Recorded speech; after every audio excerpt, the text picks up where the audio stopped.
I really enjoy my time alone with God every morning. I like everyone else, I enjoy reading books or getting together with other Christians or even listening to sermons, but there's just no replacement for my time with God when it's just He and I actually believe that He's communicating with me. Like I'll be reading the Bible and things will jump out to me and I'll just feel like He's speaking directly to me. And the thought of prayer, and now I'm speaking directly to Him, and it's this relationship. It's like nothing else.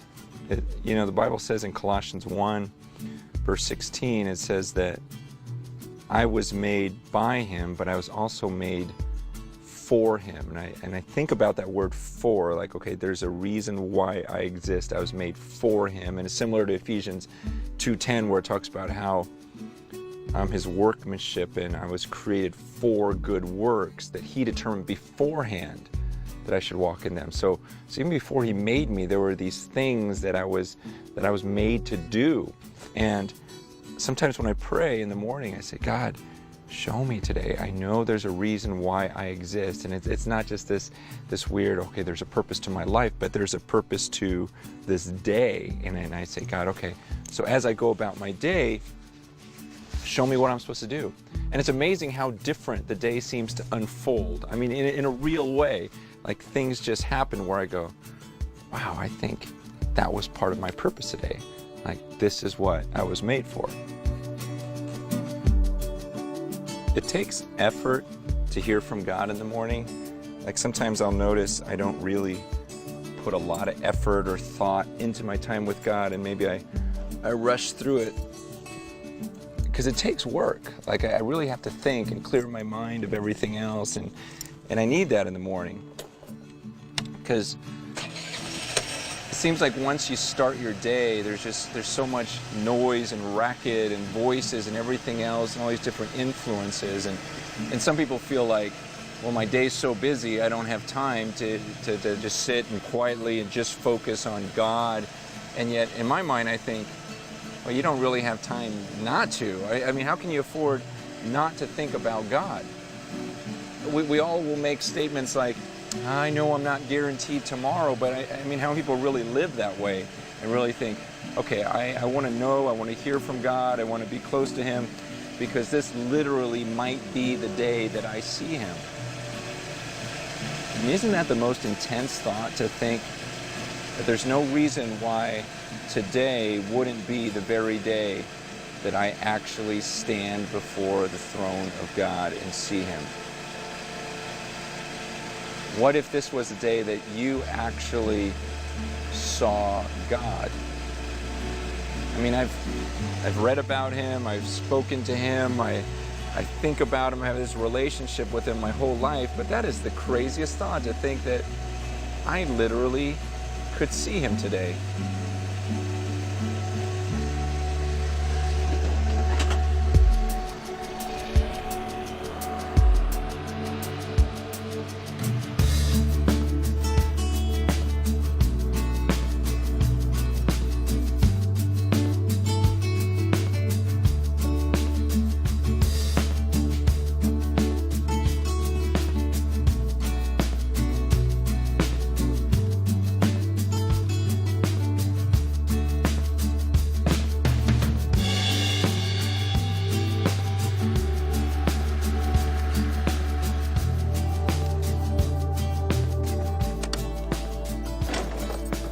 I was thinking about this time when, this is going to sound really weird, but I was invited to go to an autopsy, okay, to watch an autopsy take place. And I couldn't go, but a friend of mine actually went, and he was telling me about it, and he was saying how it was absolutely the most disgusting thing he had ever seen in his life.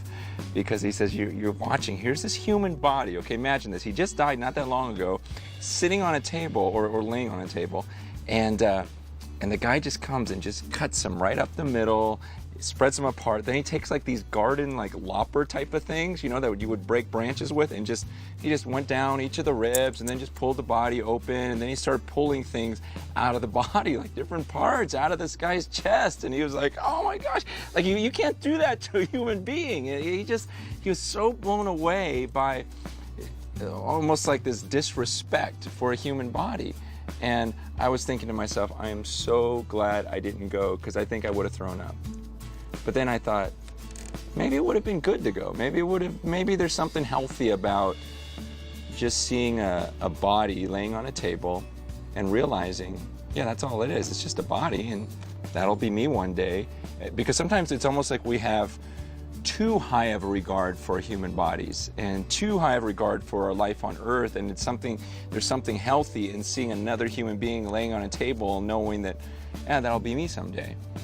And I know I'm broaching a subject that some would say is maybe taboo, or we just shouldn't talk about this, or it's kind of morbid, but King Solomon said in Ecclesiastes 7 verse 2, he says it's better to go to a house of mourning. He goes, it's better to go to a house where people are mourning someone's death. It's better to do that than to go to a house of feasting where everyone's just celebrating and laughing. And he says the reason is, he says, because death is the destiny of every man, and the living should take this to heart. He says we should be in places where there's death and where there's mourning. He goes, because we who are living need to realize, oh, that's going to be me one day. And he says it's good. We have to take this to heart. We have to think about it. In your groups, I hope this doesn't sound disrespectful, but I think it would be good for each of you maybe to talk about some people in your life who died abruptly. I know we all kind of die unexpectedly, but just some people where you're shocked, they passed away, and maybe talk about some of their achievements, things they did while they're on the earth, but also be willing to talk about some of their regrets. Maybe you had an opportunity to talk to them at the end of their lives. I mean, what an honor. And maybe they shared with you some of the things they wish they had done differently. It is so important to learn from people like that. And then after you do that, talk about your own life and talk about, what if today literally was the day you came before God? What would you regret? And don't just talk about it, and don't just say, oh, I need to change this because I don't want to end my life this way. I mean, talk about things you can change today.